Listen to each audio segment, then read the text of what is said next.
नौकोठिया तरफ गए तो वहाँ महिलाएं इतना भी बोल रही हैं कि हमको नहीं चाहिए, आप वोटर में से मेरा लिस्ट नाम काट दीजिए। जब हम लोग 10 साल से आज गंदा पानी पी रहे हैं तो हम ऐसे ही मर जाएंगे। और देखिए, पिंक टॉयलेट, पिंक बस की जहाँ तक हमने बात की थी, ये पहल हमने की थी और आज आप पूरे पटना शहर में ये देख रही हैं, तो कहीं ना कहीं ये उपलब्धि है मेरे लिए और हम कामयाब हैं। हम ज़रूरी नहीं कुर्सी की ताकत ही सबसे बड़ी ताकत होती है, ये जो जनता की ताकत है ये मेरे लिए सबसे बड़ी ताकत है और हम अपने को कामयाब मानते हैं। हमारी लड़ाई सिर्फ और सिर्फ जो वर्तमान विधायक संजीव चौरसिया हैं उनसे है, सीधी लड़ाई है। क्योंकि आपने क्या स्थिति बना के रखी हुई है, 10 साल बहुत होते हैं, 10 साल में आप नारकीय स्थिति में जनता को ले आके रख दिए हैं और आप आज दर दर घूम रहे हैं कि हम काम किए हैं। क्या काम पास नहीं हो पा रहा है, फेल हो रहा है, तो प्रधानाध्यापक या टीचर यही बोलते हैं ना कि बेटा मेहनत करो, अगली बार चांस मिलेगा, ठीक है। लेकिन यहाँ ये चीज़ नहीं हो रही है, यहाँ इनको डबल प्रमोशन दिया जा रहा है। क्यों? बस मेरा यही छोटा सा सवाल है। वो कहते हैं ना कि जब कामयाब पुरुष हो तो उसके पीछे एक महिला जरूर होती है। कुछ ऐसा ही हम जो है आपसे एक खबर साझा करने जा रहे हैं और ये काफ़ी दिलचस्प है कि बिहार में विधानसभा चुनाव भले ही हो रहे हों, लेकिन सभी राजनीतिक पार्टियां अपनी अपनी ओर से धुआंधार प्रचार प्रसार कर रही है। इसी क्रम में एनडीए वर्सेस इंडिया गठबंधन की लड़ाई जो है सभी लोग बता रहे हैं, लेकिन जब जन सुराज का एंट्री हुआ तब ये त्रिकोणीय मुकाबला बिहार के 243 सीट पर हो चुका है। हम बात कर रहे हैं पटना के सबसे चर्चित विधानसभा सीट दीघा की। दीघा विधानसभा सीट पर अभी वर्तमान में संजीव चौरसिया विधायक हैं, लेकिन इस बार दो हाथ करने के लिए बिट्टू सिंह मैदान में उतर चुके हैं और ये लड़ाई काफी दिलचस्प हो गई है और कांटे की टक्कर बताई जा रही है। लेकिन सफल पुरुष के पीछे एक महिला का भी योगदान है। बिट्टू सिंह की पत्नी विनीता बिट्टू, उन्होंने मेयर का भी चुनाव लड़ा, दूसरे नंबर पे रहे और बहुत ही अच्छे नंबर पे रहे। एक मजबूत और एक दमदार नेत्री के तौर पर फिर से मैदान में उतरी हुई हैं अपने पति का कंधा मजबूत करने के लिए। तो सीधा हम बिट्टू सिंह की पत्नी विनीता बिट्टू से ही बात करते हैं। सबसे पहले स्वागत है आपका न्यूज़ फॉर। जी, आप सभी का बहुत बहुत धन्यवाद और सभी को प्रणाम। आप भी दिन रात मेहनत कर रही हैं, लोगों के बीच जा रही हैं, समस्याओं को जान रही हैं। महिला के बीच में क्या क्या समस्याएं आपको दिख रही है दीघा में? देखिए, महिलाओं के बीच हम जिस भी क्षेत्र में गए, महिलाओं में तो बहुत ही आक्रोश है संजीव चौरसिया जी को लेकर के, क्योंकि उनको पानी जल की सुविधा नहीं है। उनके जो वार्ड हैं वो मतलब उनके बच्चों के लिए नालियाँ खुली हुई हैं, बीमारी को न्योता देता है। और सबसे बड़ी बात है कि जब हम नौकोठिया तरफ गए तो वहाँ महिलाएं इतना भी बोल रही हैं कि हमको नहीं चाहिए, आप वोटर में से मेरा लिस्ट नाम काट दीजिए। जब हम लोग 10 साल से आज गंदा पानी पी रहे हैं तो हम ऐसे ही मर जाएंगे। तो हम बोले कि आखिर ये स्थिति आप लोग ले आई हैं, 2 कार्यकाल बहुत लंबा होता है और आखिर आपने पहले आवाज़ क्यों नहीं उठाई? और आज जब हम बदलने की बात कर रहे हैं तो आप इस तरह का बात कर रही हैं। तो आखिर आपको तो अगर बदलाव चाहिए तो आप सबको बदलना होगा और आपको ये समझना होगा कि जो पुरानी व्यवस्था थी उसको दूर करना होगा और तभी आप सभी एक मजबूत और ये बनेंगे। और महिलाओं के लिए तो वास्तव में जो महिलाएं दिन रात इस चीज़ को झेल रही हैं उनके लिए वास्तव में बहुत ही उनकी स्थिति बहुत दुखदाई है। विनीता जी, आपको याद होगा जब आप मेयर की चुनाव लड़ रही थी उस दौरान आपने दीघा के लोगों से भी वादा किया था कि हम पिंक शहर बनाएंगे और पिंक जो है टॉयलेट बनाएंगे। आज सरकार उन्हीं चीज़ों पर जो है अमल किया और महिलाओं के लिए पिंक बस से लेकर के कई चीज़ें चलाई। अपने आप को कभी कामयाब और सफल एक मानती हैं? हम अपने को कामयाब मानते हैं, भले हम ना जीत पाए, लेकिन आज ये दीघा का प्यार स्नेह ही था जो एक बार फिर से इस क्षेत्र में मुझे लाया। और देखिए, पिंक टॉयलेट, पिंक बस की जहाँ तक हमने बात की थी, ये पहल हमने की थी और आज आप पूरे पटना शहर में ये देख रही हैं, तो कहीं ना कहीं ये उपलब्धि है मेरे लिए और आज दीघा की जनता मुझ पर इतना विश्वास करती है कि हम किसी कुर्सी पर नहीं हैं, लेकिन आज उनकी जो भी समस्याएं होती हैं वो ज़रूर मेरे पास आती हैं। तो आखिर वजह क्या है? आखिर क्या वजह है कि सभी महिलाएं या पुरुष हो या दीघा की जो जनता है वो मेरे पास, हम तो किसी पोस्ट पर नहीं हैं, लेकिन क्यों आती है बिट्टू सिंह से मदद मांगने के लिए? तो आखिर ऐसा क्या है? तो हम इस पर यही कहना चाहते हैं कि हम कामयाब हैं। हम ज़रूरी नहीं कुर्सी की ताकत ही सबसे बड़ी ताकत होती है, ये जो जनता की ताकत है ये मेरे लिए सबसे बड़ी ताकत है और हम अपने को कामयाब मानते हैं। यही कारण है कि आपको जनता की ही वो चीजें जो दुख तकलीफ है जो आपको चैन से रहने नहीं दी और आप अपने पति का साथ देने मैदान में उतर चुकी हैं। देखिए, जब हम 2022 में मेयर के चुनाव के लिए आए थे, ये अलग बात है कि हम हार गए, लेकिन उस समय से हम कभी बैठे नहीं हैं, हम लगातार अपने क्षेत्र में हैं। और हाँ, एक औरत चाहे तो क्या नहीं कर सकती है, और औरत जो होता है वो परिवार की धुरी होती है। अपने परिवार को अगर हमको मजबूत और किसी के भी परिवार को अगर सुशिक्षित बनाना होगा तो औरत को सुदृढ़ होना ही होगा। तो इसलिए हम तो यही मानते हैं कि अगर हम वो नारी हैं, हम में इतनी ताकत है कि हम कोई भी शक्ति हो मेरे सामने हम उसको पछाड़ देंगे।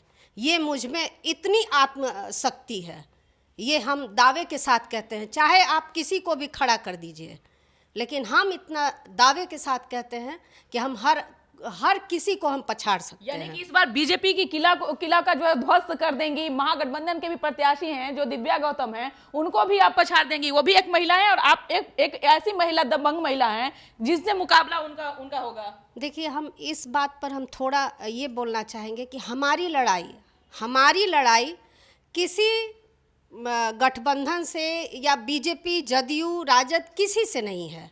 पार्टी विशेष से हमारी लड़ाई है ही नहीं। हमारी लड़ाई सिर्फ और सिर्फ जो वर्तमान विधायक संजीव चौरसिया हैं उनसे है, सीधी लड़ाई है। क्योंकि आपने क्या स्थिति बना के रखी हुई है। 10 साल बहुत होते हैं।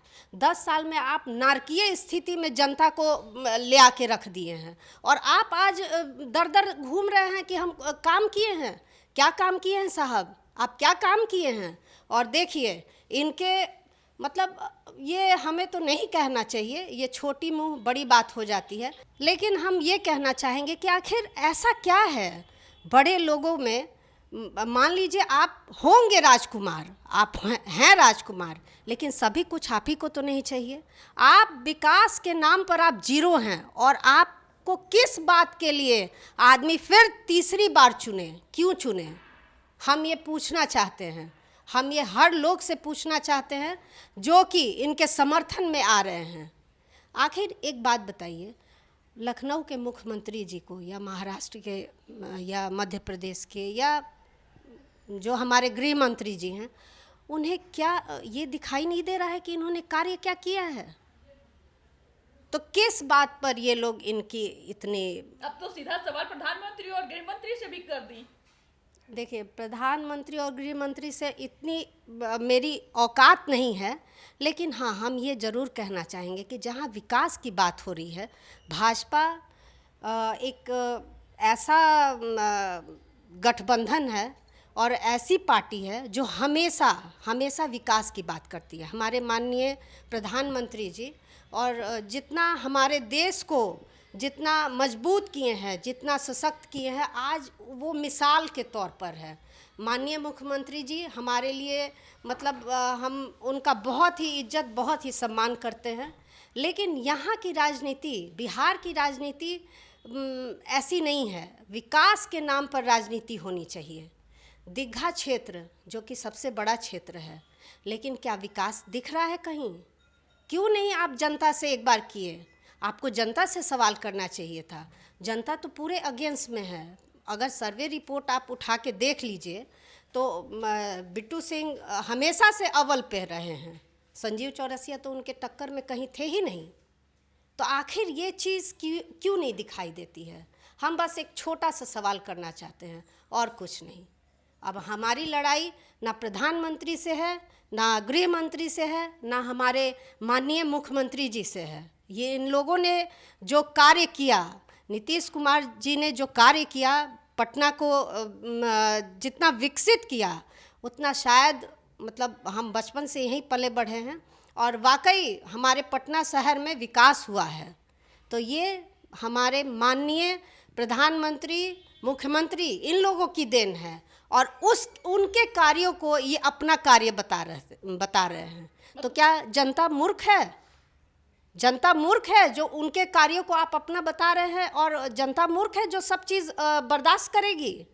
जनता भी देख रही है और दीघा देख रहा है, दीघा की जनता देख रही है। तो इस चीज़ को बदलना ही होगा। अब सभी बदलाव के मूड में हैं। आप कार्यक्रम कर रहे थे, वहां पर हम कुछ चीज जो है देखने को मिल रही थी, जहां दीघा की जो जनता थी वो आपको वो शिलापट दिखा रहे थे। जब आप कार्यक्रम में से जब निकल रही थी तो आपको लोग, जो महिलाएं जो थी, वो हाथ पकड़ पकड़ के दिखा रही थी, वो क्या था? अब हम मतलब हम इतनी दुर्दशा, हम नेपाली नगर जहाँ बुलडोज़र आया था, हम वहाँ गए और वहाँ हम देख क्या रहे हैं कि वहाँ चलने की स्थिति नहीं है, रोड तक नहीं है और वहाँ शिलापट लगे हुए हैं। संजीव चौरसिया, सुनिए, संजीव चौरसिया के कर कमलों द्वारा। अब ये बताइए, ये कितनी बड़ी विडंबना है। जो लोग वहाँ रह रहे हैं वो बोल रहे हैं कि बताइए यहाँ क्या सड़क है, क्या माने कोई अगर पतली सी सड़क भी होती और वो पक्कीकरण हुआ रहता तो एक बात समझ में आता, लेकिन विकास के नाम पर तो जीरो हैं। शिक्षा देख लीजिए, युवाओं के रोजगार को देख लीजिए, पलायन की स्थिति वैसी ही बनी हुई है। महिलाओं के को सशक्त करने की बात सभी करते हैं, लेकिन क्या सशक्त हो रही हैं महिलाएं? वेंडिंग जोन का कहीं कुछ दिख रहा है आपको? सड़कें हैं, अगर आप मेन सड़क को छोड़ दीजिए, मेन रोड को, तो क्या अंदर की सभी सड़कें हैं दुरुस्त? नालों की स्थिति सही है? कुछ नहीं है, कुछ नहीं है। अगर हम वार्ड पार्षद के कार्य को माइनस कर दें तो इनका कार्य कुछ है ही नहीं। 10 सालों में इन्होंने विकास के नाम पर जीरो किया है, कुछ नहीं किया है। तो क्या आपको लगता है कि जन स्वराज की पार्टी मौजूदगी इस बार चुनावी समीकरण को दीघा में बदल सकता है? बिल्कुल बदलेगा, बिल्कुल बदलेगा। बदलाव होकर रहेगा? जी, बदलाव हो करके रहेगा, परिवर्तन होकर रहेगा। परिवर्तन हो करके रहेगा। मतलब देखा जाए तो वर्तमान में जो विधायक हैं उनके रिपोर्ट कार्ड में मतलब कुछ भी नहीं, 100 जीरो, 0/100 आप नंबर दे रही हैं। बिल्कुल। अगर इतना ही है तो बुला लीजिए ना उनको, हमसे डिबेट कराइए। संजीव चौरसिया जी, एक स्कूल के अगर छोटा बच्चा अगर बार बार वो पास नहीं हो पा रहा है, फेल हो रहा है, तो प्रधानाध्यापक या टीचर यही बोलते हैं ना कि बेटा मेहनत करो, अगली बार चांस मिलेगा, ठीक है। लेकिन यहाँ ये चीज़ नहीं हो रही है। यहाँ इनको डबल प्रमोशन दिया जा रहा है। क्यों? क्यों? बस मेरा यही छोटा सा सवाल है।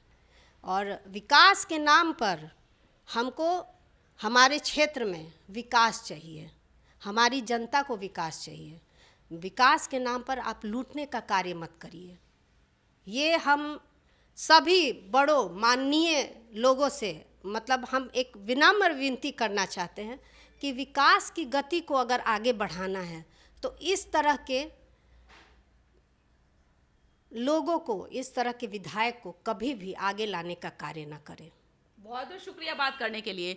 तो आपने सुना कि क्या कुछ कहना था पूर्व मेयर प्रत्याशी विनीता विट्टू का, जिन्होंने कहा कि अगर दीघा की जनता के साथ लोग सोचेंगे कि हम उन्हें ठगने का काम करेंगे तो ऐसा इस बार नहीं होगा। उनका सीधा मुकाबला बिट्टू सिंह से तो है ही, लेकिन उनका सामना सबसे पहले विनीता विट्टू से भी करना पड़ेगा, क्योंकि ये भी राजनीति में पूरी तरीके से सक्रिय हैं और जितनी बातें इन्होंने कही है, अगर आप विचार इनसे सहमत नहीं है या सहमत हैं तो कमेंट बॉक्स में जाकर जरूर कमेंट करिएगा। आपका भी अगर कोई सवाल हो तो आप जरूर हमें कमेंट बॉक्स में बताइएगा। सहयोगी गौतम के साथ न्यूज फॉर नेशन पटना। किरण के साथ जाग उठा बिहार, हर मत बने नई उम्मीद, हर कदम जिम्मेदारी। न्यूज फॉर नेशन की अपील, 6 और 11 नवंबर को घर से निकलें, वोट करें और अपने भाग्य विधाता खुद बने।